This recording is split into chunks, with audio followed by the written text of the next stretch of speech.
ভাই আমরা বাংলাদেশের মানুষ, পচা পুকুর দেখলেও ওখানে মিনি কক্সবাজার বানিয়ে দিই। আসসালামু আলাইকুম গাইস, আমরা বাজারে গেছিলাম 10টার দিকে গতকালকে, কিন্তু আমরা ওখানে খেলা দেখতে দেখতে আমাদের ফোর 4টে হয়ে যায়।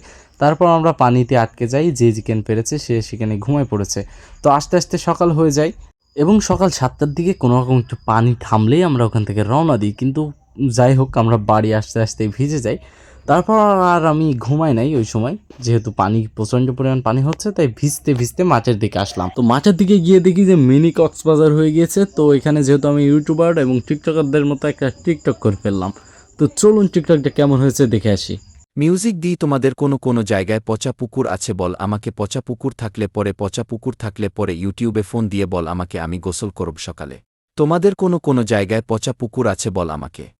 আমার এই শর্ট ভিডিওর মধ্যে আমি আপনাদের বিনোদন দেওয়ার জন্য শুধুমাত্র টিকটকটা করা। তো যাই হোক, আমাদের এই জায়গাটা যেমনই হোক, পানি বাঁধার পরে আসলে অনেক সুন্দর লাগছে। আর সব থেকে কষ্টের বিষয় হচ্ছে কৃষকরা অনেক ক্ষতিগ্রস্ত হয়েছে।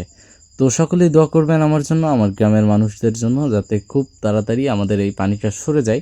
তো আজকের ভিডিও এ পর্যন্তই। সকলে ভালো থাকবেন। আল্লাহ হাফেজ।